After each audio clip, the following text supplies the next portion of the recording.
my fellow Americans. Major combat operations in Iraq have ended. In the Battle of Iraq, the United States and our allies have prevailed.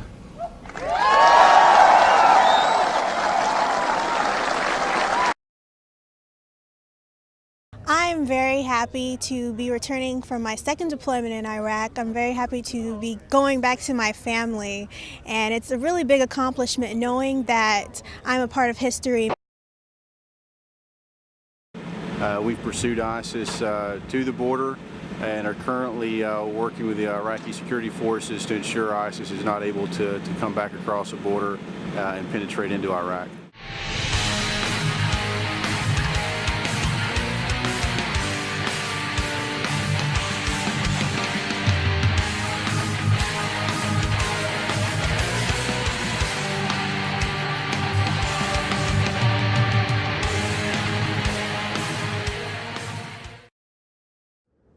Hello friends and subscribers, and welcome to my third Quintessential Retrospective.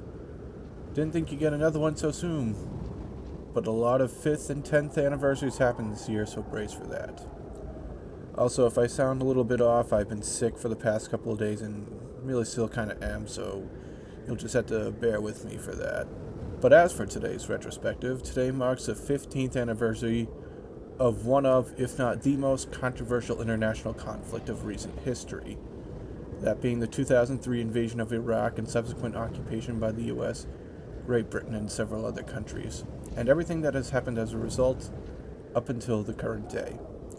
So without further ado, let us begin. The Iraq War really needs no introduction. Apart from it being considered the most controversial international conflict of recent history, Noam Chomsky has also dubbed the 2003 invasion of Iraq as the largest international crime of the 21st century so far. Others, including myself, consider it America's biggest foreign policy blunder since the Vietnam War.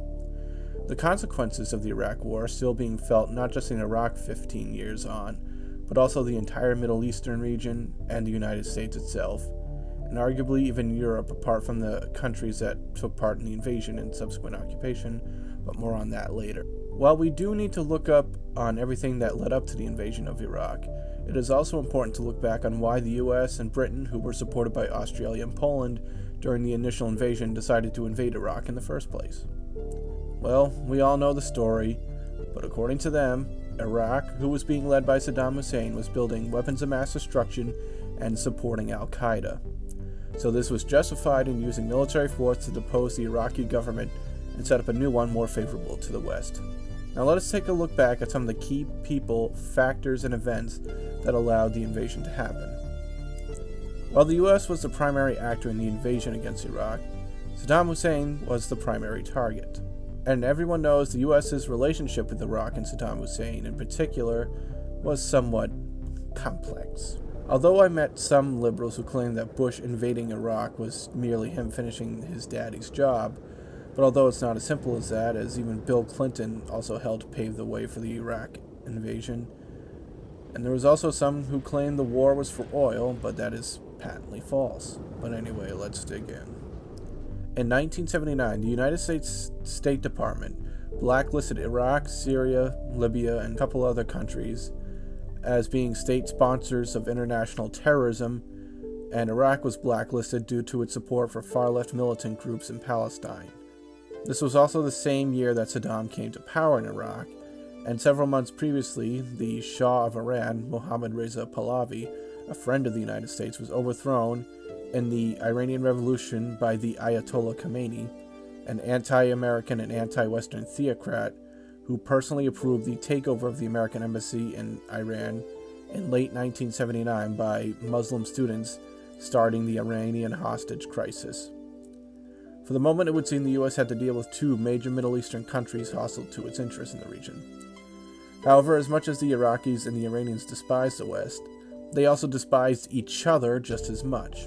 Saddam was a member of the Iraqi Ba'athist Party, and Ba'athism is a pan-Arabist movement that supports secularism, Arab nationalism, and Arab socialism, and it stood in stark contrast with the worldview of Ayatollah Khomeini's, whose ideology was of Shia Islamism. never mind the fact that the Iranians are Persian and not Arab.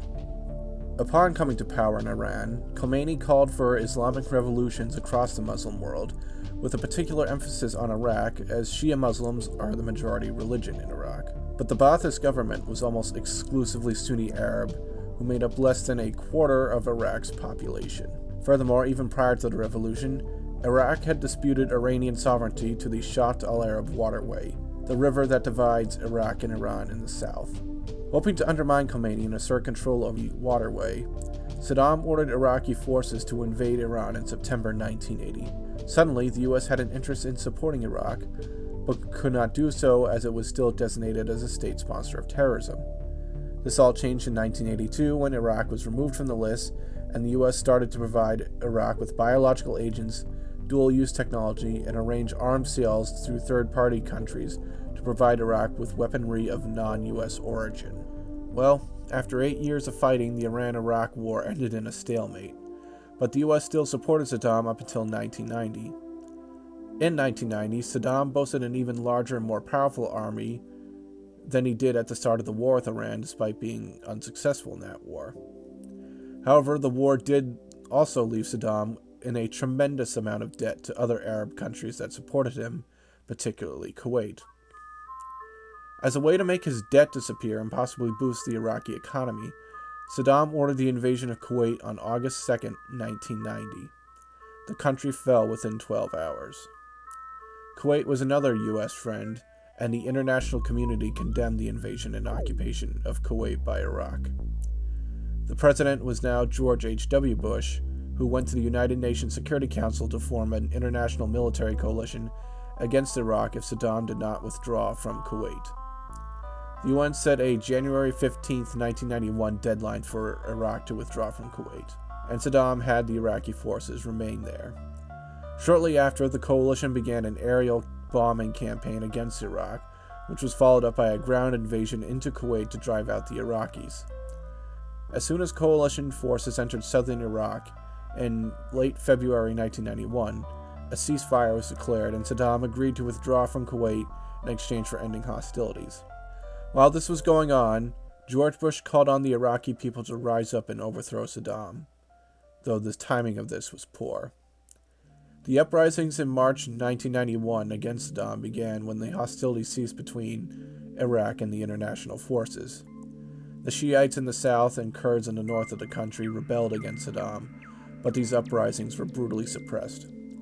However, fearing a repeat of the genocide of Kurds by the Ba'ath government from 3 years previously, the U.S. enforced 2 no-fly zones over Iraq, one in the south to protect the Shiites and one in the north to protect the Kurds, as well as to prevent the Iraqi military from using aircraft to target the people there.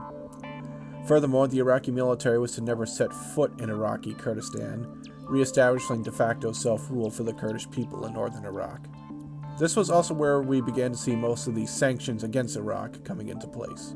Prior to the sanctions, in the 1970s and 1980s, Iraq was arguably the most developed Arab nation, basically a second, if not borderline first world country, with modern infrastructure and modern military equipment. In fact, many Europeans travel to Iraq for seasonal and temporary work. However, Iraq's wars with its neighbors and the UN sanctions turned Iraq into the third world cesspool we know today. And while the sanctions were designed to weaken Iraq and Saddam's grip on power, they often had the opposite effect. But we'll touch on that in a bit. In November 1992, George H.W. Bush was defeated in the presidential election by Bill Clinton.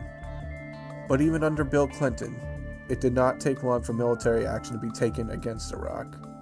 In April 1993, the Kuwaiti authorities arrested 17 persons linked to an Iraqi intelligence over a car bomb plot to assassinate former President Bush while he was visiting Kuwait. Clinton ordered U.S. intelligence to conduct their own investigation on the findings, which later concluded with the findings of the Kuwaiti authorities. And so on June 26, 1993, Bill Clinton ordered a cruise missile attack on the headquarters of the Iraqi intelligence service, believing that to be the origin of the assassination plot. However, Seymour Hersh, an investigative journalist, believed the case against Iraq was not as bulletproof as the government claimed, as the bomb made was actually one that was mass-produced and likely not even made in Iraq. However, since I have not looked into this, I have nothing to comment on that. Interestingly, 18 months later, in January 1995, during the civil war in Iraqi Kurdistan, Robert Baer, a CIA operative, traveled to Iraq to try and arrange a ceasefire between the conservative right-wing Kurdistan Democratic Party, led by Masoud Barzani, and the left-wing Socialist Patriotic Union of Kurdistan, led by Jalal Talabani. He also plotted an assassination attempt on Saddam Hussein using the Kurdish militias known as the Peshmerga and rogue elements of the Iraqi military. However, Saddam caught wind of the operation, and the Iraqi military officers who took part in the plot to assassinate Saddam were executed. Over a year later, in August 1996, the Kurdish civil war was still underway, and the PUK, led by Jalal Talabani, received military backing from Iran. In turn, Masoud Barzani, who led the KDP, turned to Saddam Hussein for support, leading to an Iraqi military offensive in the city of Erbil, which was under control by the PUK. In response to this, Bill Clinton ordered several missile strikes at Iraq's air defenses in southern Iraq on September 3, 1996. Shortly after the missile strikes, the Iraqi military withdrew from Kurdistan after establishing KDP control in Erbil. By this time, we also began to see sanctions against Iraq were having the opposite effect of their intended outcome.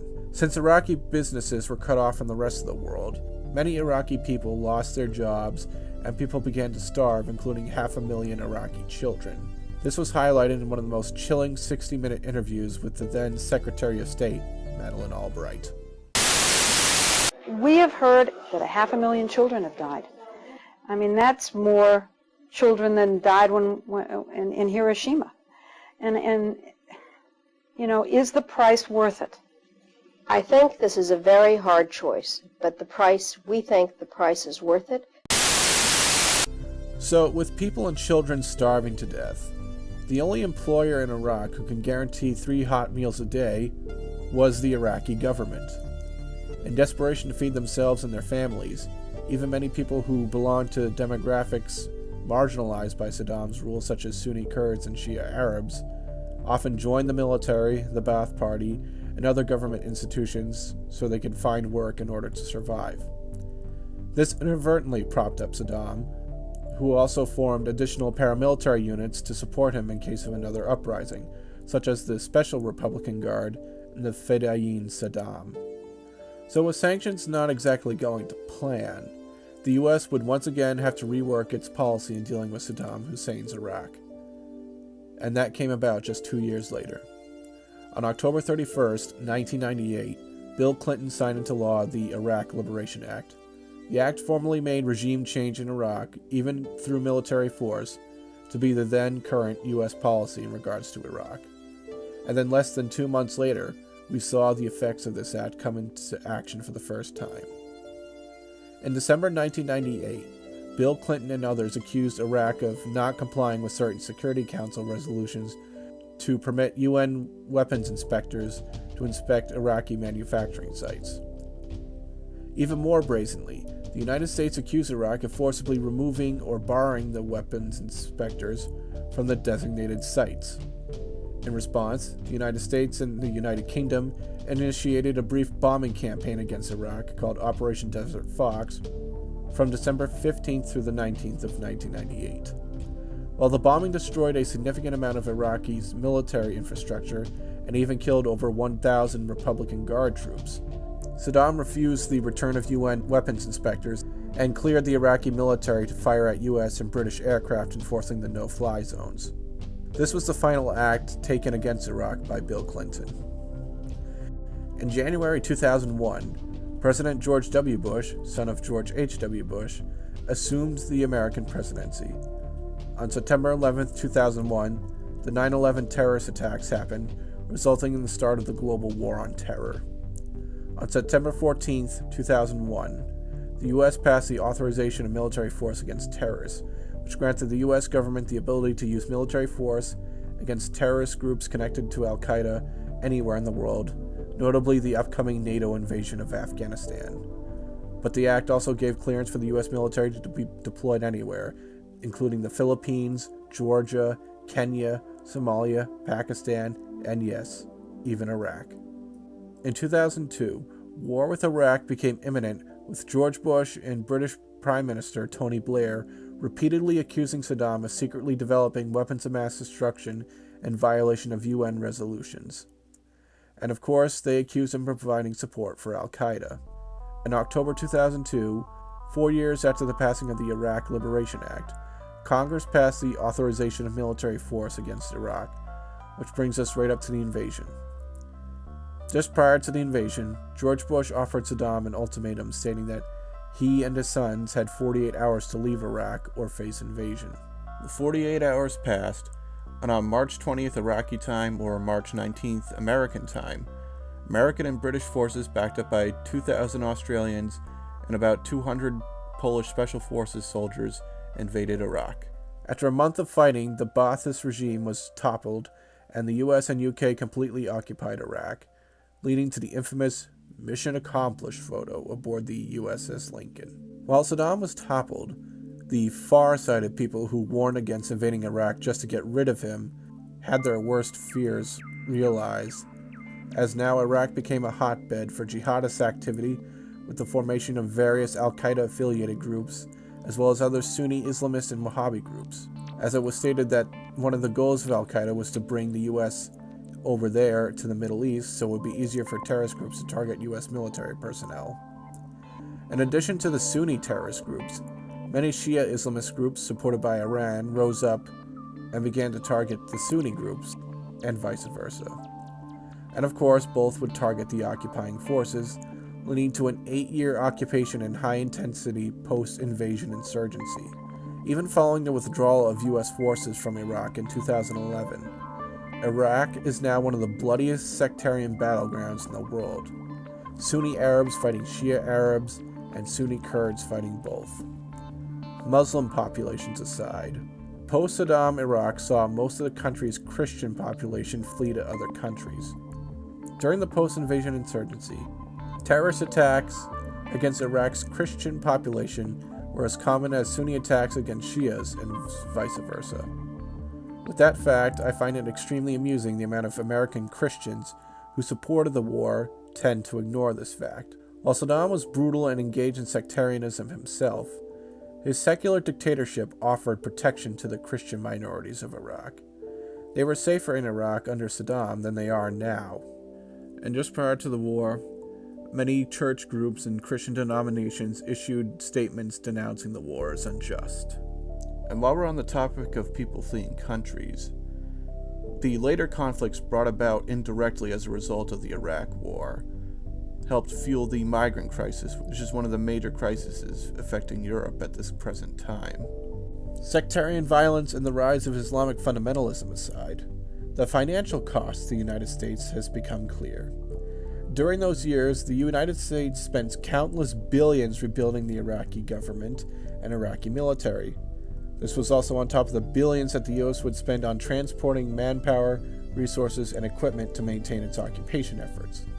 The Iraq War, as well as the war in Afghanistan, were a major factor in the rapid downturn of the U.S. economy in the 2000s, culminating in the country's current $20 trillion debt and the late 2000s recession. The Iraq War also gave rise to high levels of anti-Americanism around the world, and not just in the Middle East and other Muslim countries, but just about everywhere, including countries whose populations normally have a favorable opinion of the United States. Anti-Americanism rose in Europe, in Canada, in Central and South America, Asia, everywhere. As to most of the world, America has a long history of waging unprovoked wars of aggression against other countries, and Iraq will be the most notorious example of this until the next one comes along. And when it comes to infamy, the most noticeable and haunting consequence of the invasion of Iraq is the rise of ISIS. Originally the Iraqi branch of al-Qaeda, ISIS also partook in the civil war in Syria. As a result of another foreign policy blunder, this time in Syria, ISIS managed to get its hands on American weaponry intended to support the quote-unquote moderate rebels. There was also even one notorious incident with 20,000 Iraqi soldiers dropping their new, modern, American-made weapons and equipment and running for the hills from an ISIS horde whose numbers were far fewer than the 20,000 Iraqis.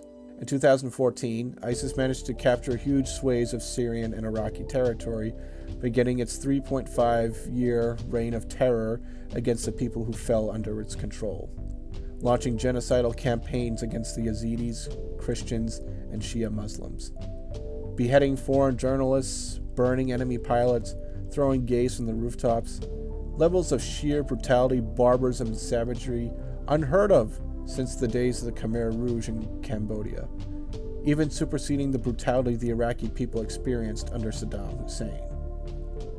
It is also worth noting that the self-proclaimed Caliph of ISIS, Abu Bakr al-Baghdadi, was captured and held by the US during the Iraq War but was ultimately let go. But here we are in early 2018, and luckily ISIS has lost virtually all of its territory it held since its peak in 2015 as a result of the combined efforts of the Iraqi and Syrian militaries and Kurdish forces such as the YPG and Peshmerga, first and foremost, and while these forces received some help from Hezbollah, the American-led coalition, and the Russians. Despite this, ISIS is still active, and some say it is only a matter of time before the next ISIS shows up, as currently the war in Syria still rages on, and there is still a significant level of violence still persisting in Iraq. This is how the effects of the Iraq War are still playing out to this very day, 15 years after it began. I actually alluded to this in my first retrospective, because if you ask me, the war never ended. It all started with the 2003 invasion, which was followed up by the post-invasion insurgency. American forces may have withdrew from combat in 2011, and Barack Obama supporters will champion that as him ending the war, but you still had drones and private contractors patrolling the place, and violence was still ongoing. If you went up to any Iraqi in 2012 or 2013 and asked them if they thought the war was over, you would get a stern no. The post-American withdrawal phase of the insurgency was still part of the same conflict, and then when ISIS became the dominant power in Iraq and Syria for a couple years, it was simply a new phase of the same war. Not to mention, Barack Obama reauthorized the US military to take part in combat operations against ISIS in 2014, shows that even if Barack Obama ended the Iraq War in 2011, he rejoined it 3 years later, nullifying its supposed end. But with ISIS mostly defeated amidst persisting violence in Iraq, even today, who knows what else is going to happen. But one thing is certain. The Iraq War will haunt this country for the next century. So how were we sucked into the war anyhow after discussing the why and what and the outcome? Well, before that, let's talk about what happened to Saddam Hussein. When the Ba'athist government fell in late April 2003, Saddam went into hiding.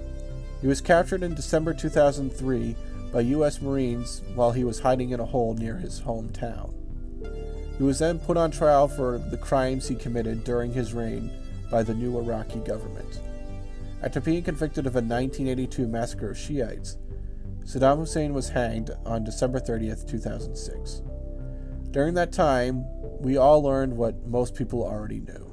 There were no weapons of mass destruction in Iraq, and the Ba'athist government never once supported al-Qaeda. While being interviewed by the FBI, Saddam's intentions to build WMDs were merely a bluff to keep Iran at bay because apparently he feared them more than the Americans. While it is true al-Qaeda did have a branch in Iraq that was founded in the final years of Saddam's rule, they were effectively inactive at that time due to the lack of members and resources. Iraqi intelligence was also trying to establish contacts within them, but that was only to infiltrate and keep an eye on them, not to collude with them. Some may conclude the WMD claims and al-Qaeda links were just bad intelligence, but I will go a step further. It was most likely lies. This would not be the first time the United States lied about its enemies, and wouldn't even be the first time the U.S. lied about Iraq in order to gain support for justification for military action. The first time this happened occurred in October 1990, prior to the first Gulf War. Although Iraq's occupation of Kuwait was internationally condemned, most Americans were wary about sending in American troops to fight in a conflict that wasn't really America's problem. But as soon as you tug on people's heartstrings, they'll support anything. And so, America was treated to the testimony of a 15-year-old Kuwaiti girl named Naira, who spoke of the atrocities supposedly committed by Iraqi troops. Mr. Chairman and members of the committee, my name is Naira, and I just came out of Kuwait. My mother and I were in Kuwait on August 2nd for a peaceful summer holiday. My older sister had a baby on July 29th, and we wanted to spend some time in Kuwait with her. I only pray that none of my 10th grade classmates had a summer vacation like I did. I may have wished sometime that I could be an adult, that I could grow up quickly. What I saw happen to the children of Kuwait and to my country has changed my life forever. It has changed the life of all Kuwaitis, young and old. We are children no more. My sister, with my 5-day-old nephew, traveled across the desert to safety. There was no milk available for the baby in Kuwait. They barely escaped when their car was stuck in the desert sand, and help came from Saudi Arabia. I stayed behind and wanted to do something for my country. The second week after an invasion, I volunteered at the Al-Adan hospital with 12 other women who wanted to help as well. I was the youngest volunteer. The other women were from 20 to 30 years old. While I was there, I saw the Iraqi soldiers come into the hospital with guns. They took the babies out of the incubators, took the incubators, and left the children to die on the cold floor. It was horrifying. I could not help but think of my nephew, who, if born premature, might have died that day as well. After I left the hospital, some of my friends and I distributed flyers condemning the Iraqi invasion until we were warned we might be killed if the Iraqis saw us. The Iraqis have destroyed everything in Kuwait. They stripped the supermarkets of food, the pharmacies of medicine, the factories of medical supplies, ransacked our houses, and tortured neighbors and friends. I am glad I am 15, old enough to remember Kuwait before Saddam Hussein destroyed it, and young enough to rebuild it. Thank you. Sounds awful, right? Ripping babies from the incubators and hauling the equipment back to Baghdad? The humanity! What do we do? And so with this testimony, American support for military operations against Iraq began to rise. Then after the war, it was discovered. Well, it turns out the claim of Iraqi soldiers ripping babies from their incubators and throwing them on the floor and stealing equipment was completely made up, fabricated. More telling of the deceptiveness of this testimony to tug on American heartstrings is the fact that Naira wasn't just some nobody from Kuwait, she was the Kuwaiti ambassador's daughter. The testimony she delivered was in fact scripted by the Kuwaiti government through a front group and an American PR firm. Shortly after Kuwait was liberated, the witnesses on the ground there stated that the incubator stories were false, and then it was a year after the Gulf War, in a New York Times article, that the revelations of Naira's true identity came to light, meaning it was successful into manipulating the American people into supporting the war. Some might argue, okay, maybe the government used dishonest tactics to sell the American people a war they otherwise weren't interested in. But at least it was for a free Kuwait, and it prevented Saddam from amassing more economic and possible military power. He was destabilizing the Middle East and threatened his neighbors. Plus, the US had permission from the UN Security Council. Well, if you ask me, if Saddam was really that big of a threat and was destabilizing the region, then it should have been up to other Middle Eastern countries to deal with him. Iran's military already had experience in fighting with him, and were practically on the brink of defeating him at one point in the war. To the north, Turkey boasts the region's most powerful military, and to the west, although Syria was also led by a Ba'ath regime, they had no love for Saddam, and they had a formidable army in their own right. They even partook in the coalition against him during the Gulf War. I am sure those three countries on their own could have crushed Saddam militarily, never mind if the other Middle Eastern states joined in. Well, we at the most probably should have only sent arms and provide intel, but I kinda digress. The next time the US lied about Iraq to justify military action came in 1998, when Clinton decided to bomb Iraq. As previously mentioned, the United Nations, as part of the sanctions, set up UNSCOM, or the United Nations Special Commission, the organization tasked with inspecting Iraqis' weapons-making capabilities. At the time, they were headed by Australian diplomat Richard Butler. Bill Clinton and others at the time accused Iraq of not complying with the UN Security Council resolutions of allowing inspectors to visit the mandated sites, and went so far as to have them forcibly thrown out from the sites and even the country. Well, it turns out most of the time the Iraqis did cooperate with the weapons inspectors. However, they were wary of allowing them to come to sites considered sensitive to Iraqi security, knowing that the CIA was actively plotting to get rid of Saddam. The Ba'ath Party headquarters was a site denied to the inspectors, which was used by Clinton to claim that Iraq was being uncooperative with the UN Security Council resolutions, and therefore provided a justification for the bombing. However, in reality, the inspectors were ordered out by the US and Britain in anticipation of the bombing campaign. It also turned out that Iraqi suspicion of UNSCOM was correct. In January 1999, it was revealed that the CIA did have operatives in UNSCOM for the purposes of intelligence gathering and installing technology to spy on Saddam, in violation of the mission and purpose of UNSCOM. Just before the invasion of 2003, Colin Powell testified to the UN, once again repeating the lie that Saddam threw out the weapons inspectors from Iraq, in addition to Iraq possessing WMDs and supporting Al-Qaeda. Dr. Blix told this council that Iraq has provided little evidence to verify anthrax production and no convincing evidence of its destruction. It should come as no shock, then, that since Saddam Hussein forced out the last inspectors in 1998, we have amassed much intelligence indicating that Iraq is continuing to make these weapons. So how come the US was so hell-bent to get rid of Saddam, going so far as to lie about him? Well, when the Bush administration came to office in 2001, they came in hoping to implement the neoconservative agenda, being that W and his father espoused the ideology of neoconservatism.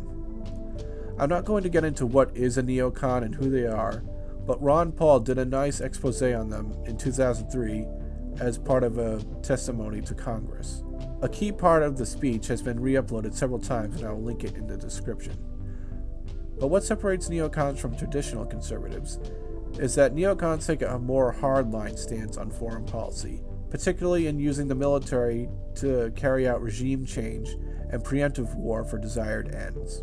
In poetic irony, Donald Rumsfeld, a neocon who was one of the main architects of the Iraq War as Secretary of Defense, famously served in a U.S. envoy to Iraq under the Reagan administration and was videotaped shaking hands with Saddam in December 1983 when we supported him against Iran.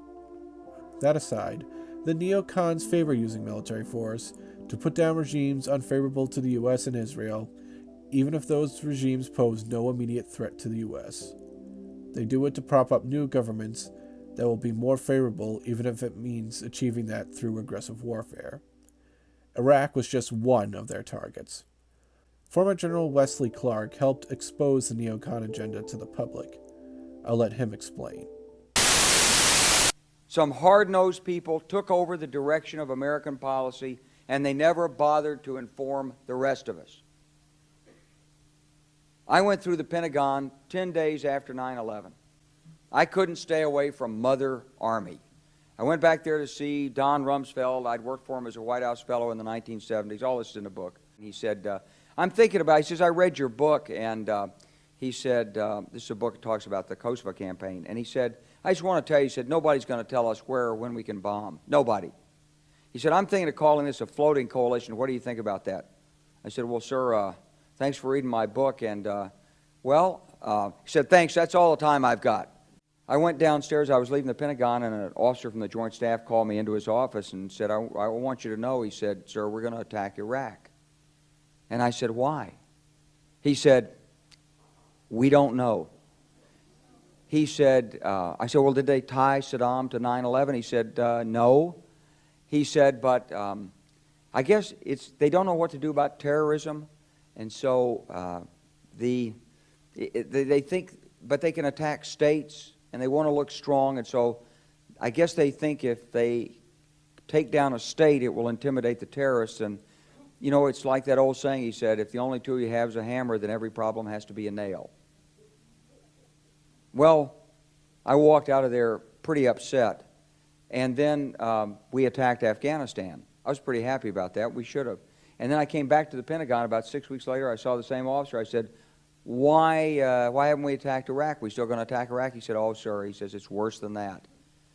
He said, he pulled up a piece of paper off his desk. He said, I just got this memo from the Secretary of Defense's office that says we're going to attack and destroy the governments in 7 countries in 5 years. We're going to start with Iraq, and then we're going to move to Syria, Lebanon, Libya, Somalia, Sudan, and Iran.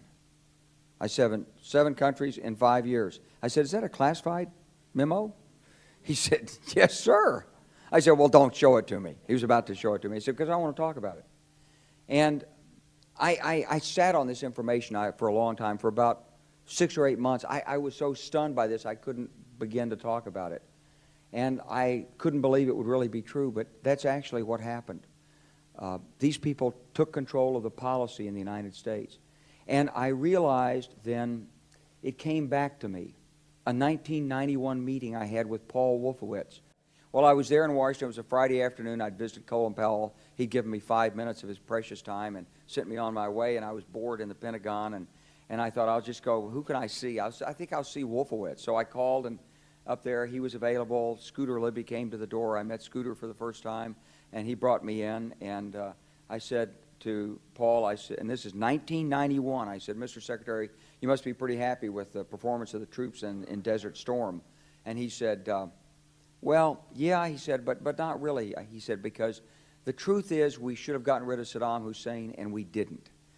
And this was just after the Shia uprising in March of 91, which we had provoked, and then we kept our troops on the sidelines and didn't intervene.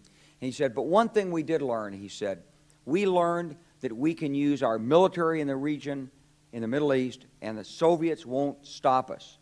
He said, and we've got about 5 or 10 years to clean up those old Soviet client regimes, Syria, Iran, Iraq, before the next great superpower comes on to challenge us.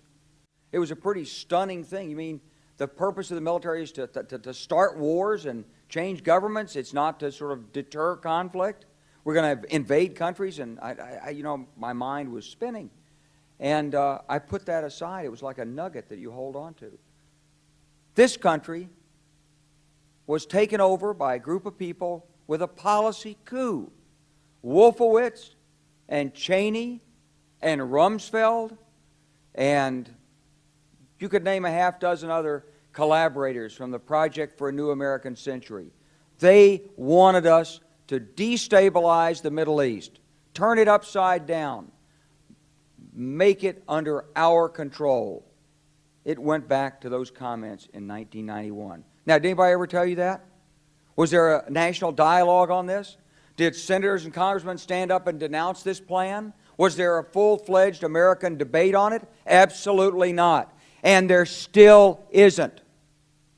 And that's why we're failing in Iraq. Because Iran and Syria know about the plan. All you have to do is read the Weekly Standard and listen to Bill Kristol, and he blabbermouths it all over the world. Richard Pearl the same way. They could hardly wait to finish Iraq so they could move into Syria. This wasn't what the American people voted George Bush into office. Well, they didn't actually vote him into office, but it wasn't what many of the people who... It wasn't what he campaigned on. He campaigned on a humble foreign policy, the most arrogant foreign policy in American history. He campaigned on no peacekeeping, no nation building, and here he is with Afghanistan and Iraq. It's astonishing.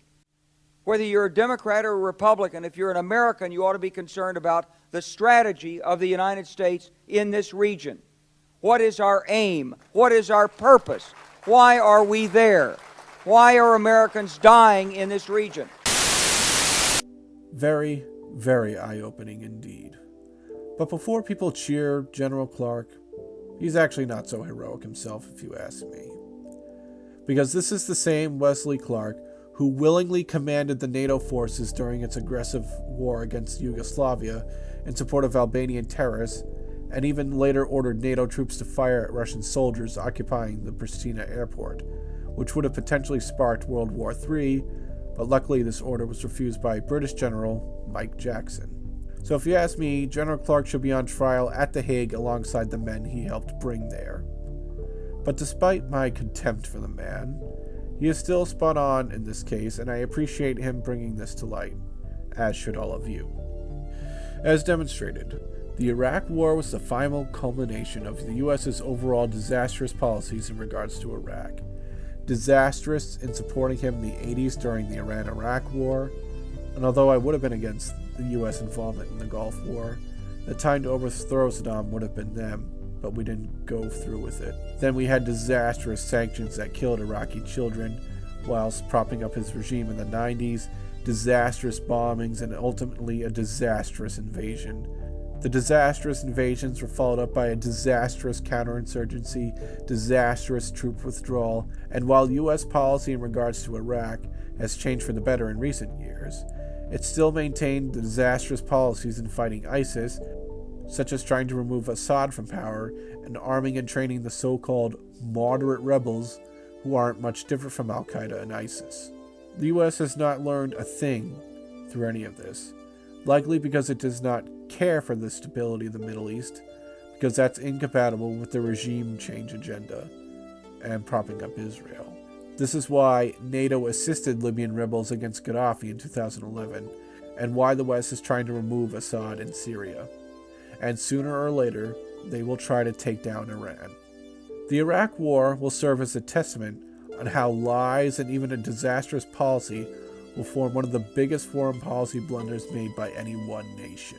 However, to be charitable to the war's proponents, it could be stated that at the last minute, Saddam could have averted the war by fleeing the country with his sons, while appointing another Ba'ath Party official to serve as head of state for the meantime.